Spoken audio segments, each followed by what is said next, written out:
Sir मेरा ये question है कि लाइफ में जब भी हमें कोई डिसीज़न लेना होता है जिसका रिज़ल्ट काफ़ी मतलब फॉर एग्जांपल अभी मैं सीए कर रही हूँ तो 5 साल बाद ऐसे लगते हैं सीए बनने में और 5 साल बाद आपका रिज़ल्ट आता है कि हाँ आप बन रहे हो कि नहीं। 5 साल बाद ऐसा लगता है कि मैंने ये लाइन तो चूज़ कर ली बट अल्टीमेटली मुझे इसमें जाना ही नहीं है।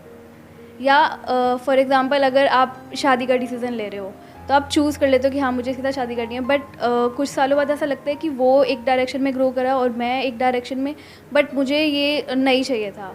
तो वो जो लाइफ के ऐसे बिग डिसीज़न होते हैं जिसका रिज़ल्ट इतने सालों बाद आता है, वो डिसीजंस कैसे लेने होते हैं, मतलब क्या चीज़ें सोच के वो सब डिसीज़न हम ले सकते हैं?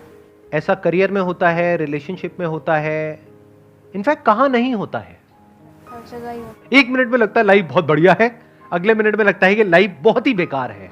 एक मिनट में लगता है सबके साथ रहना है, अगले मिनट में अंदर से आता है सब गए भाड़ में, सब छोड़ छाड़ के मैं वहां चला जाऊंगा या चली जाऊंगी। ऐसा होता है नहीं होता है?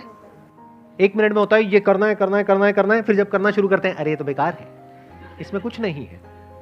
जैसे होता नहीं है, शॉपिंग कर रहे हो, ऑनलाइन देख रहे हो ये चीज चाहिए चाहिए चाहिए चाहिए, जब आ गई तो उसकी तरफ कुत्ता भी नहीं देख रहा, आप तो बहुत दूर की बात है। तो आपको समझना पड़ेगा कि इसका रीजन क्या है।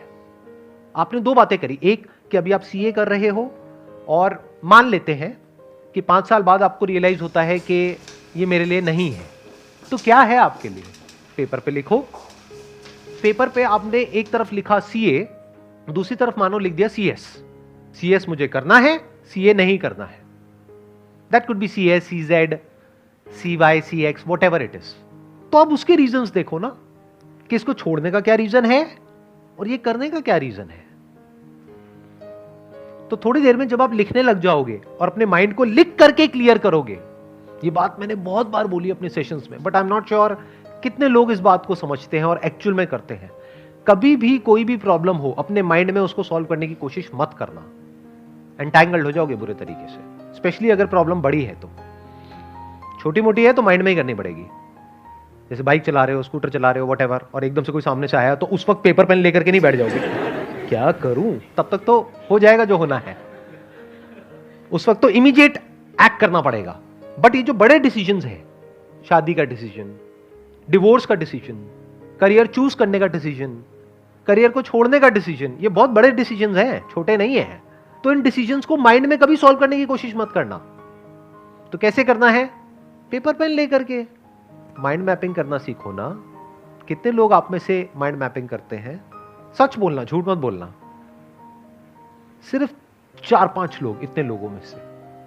तो माइंड मैपिंग करना सीखो। माइंड मैप से क्या होता है, लाइफ में सेंटर में कुछ आता है जो बहुत इंपॉर्टेंट होता है, उसके अकॉर्डिंग माइंड मैप बनता है, तो लाइफ में आपको क्लैरिटी आती है।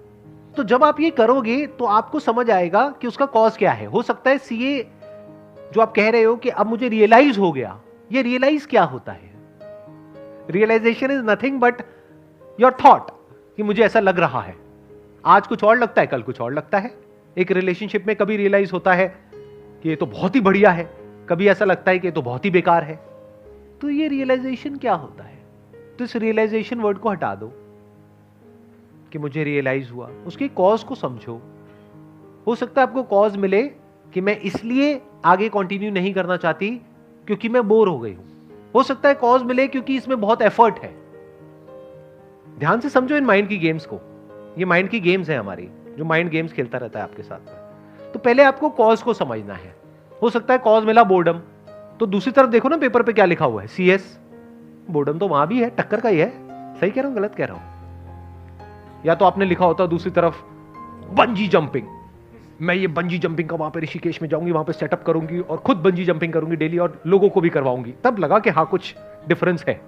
एक तरफ सीए लिखा हुआ है, एक तरफ सीएस लिखा हुआ है, टक्कर के हैं दोनों।